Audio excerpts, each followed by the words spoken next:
Hello guys! Hello! This is for Aquarius. Welcome dito sa aking channel. Kapalaran 888 Aquarius. Alamin natin ang message ng baraha para sa'yo. So, this is from December of 2025 hanggang December of 2027. So, almost 2 years siya.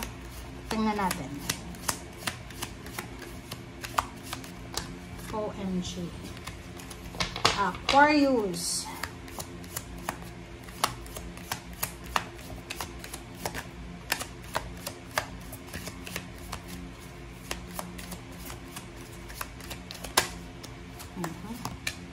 Courage. Okay, so isa ka ba sa mga Aquarius na mahina ang loob?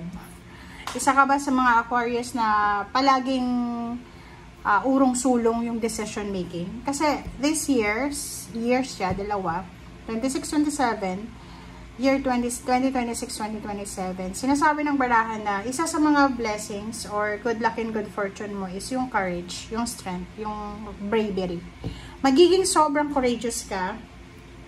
Like, yung iba, gusto mong pumunta ng ibang bansa para magtrabaho. Pero, kulang ka sa, sa motivation. Or kulang ka sa lakas loob. So, dito sinasabi na, yung 2 taon na yan, ay magkakaroon ka ng sobra-sobrang lakas ng loob. Okay? Magkakaroon ka ng sobra-sobrang confidence.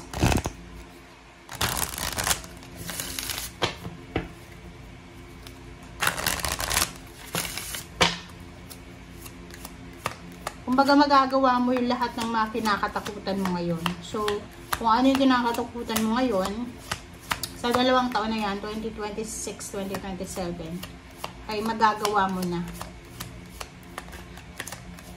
Wala kang kakatakutan.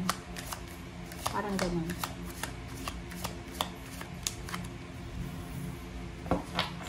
Wow. So,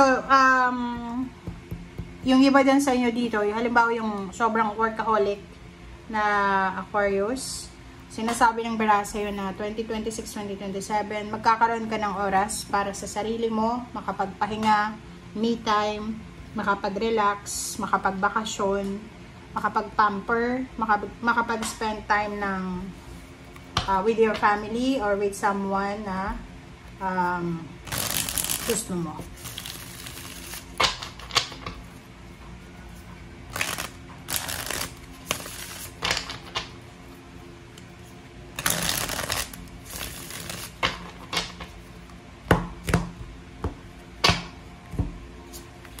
Okay, King of Wands, 3 of Swords, 6 of Cups, and 7 of Wands. So, wow, ang ganda na ito.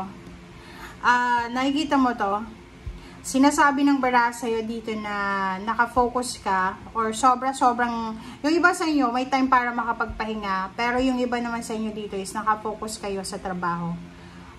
Sobra-sobrang focus nyo sa trabaho. Sobra-sobrang dedicated kayo if it's a business or job, kung ano pa man siya. Yung pain and heartaches na yan, yung mga rason para malungkot ka, mainis ka, hindi mo na yan masyadong mararamdaman sa 2 taong ito. Kasi busy ka eh. So, may mga problema ka na pwedeng pagdaanan sa emotion, pero mas mananaig yung kagustuhan mo na magtrabaho. 6 of Cups, sinasabi ng barahan na may mga dati kayong kakilala, dating karelasyon, dating katrabaho na posibleng sila yung pinaka-center ng attention mo. And 7 of Wands, this is protection. So, kung ano daw ang meron ka sa ngayon, lalo na kung tungkol ito sa trabaho, negosyo, pera, career, kailangan mong protectionan yan. Kasi, yung emotion, kaya mo siyang i-manage. Pero yung pera, once na pumasok na yung pera sa buhay mo sa 2 taong ito, kailangan na protectionan mo na ito. Okay, Empress. Wow! Congratulations doon sa mga babae na Aquarius na nahihirapan kayong magbuntis. Posibleng kayo ay manganganak ng 2026 or 27 or magbubuntis kayo sa 2 taong yan.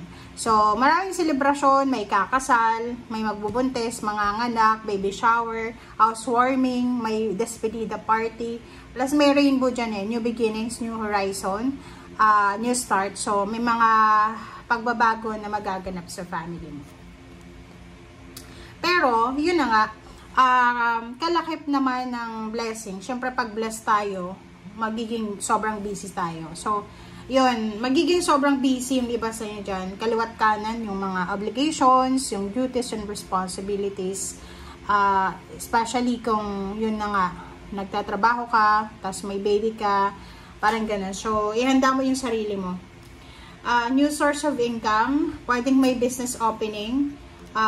Sinasabi ng barahan na makakahawa ka ng malaking halagang pera.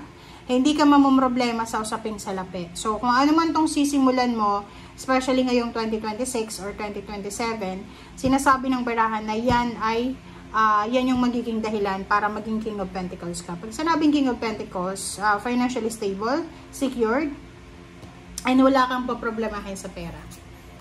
Okay, so yun. So, maraming balita, maraming offers, maraming information na makukuha ka.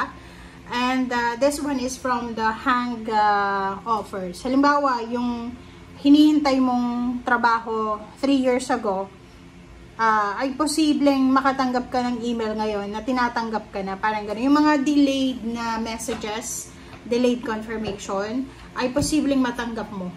Okay? Nakikita natin dito yung yung planong pangingibang bansa, paglilipat ng bahay, planong pag-resign, tapos lilipat ng ibang company. Pag-isipan mo daw ng mabuti. Huwag kang magpadalos-dalos, okay? Yung iba sa inyo dyan, kung ano man ang desisyon na gagawin nyo, especially kung tungkol ito sa trabaho or pera, much better daw na mag-reflect ka, mag-meditate ka. Pag-isipan mo siya, hindi yung magdedesisyon ka ngayon mismo tapos gagawin mo siya agad-agad, okay? So, sinasabi ng bara sa'yo na maging matalino, okay, sa kung ano man na decision na gagawin mo, okay? Next is, para hindi ka magsisi sa bandang huli, okay?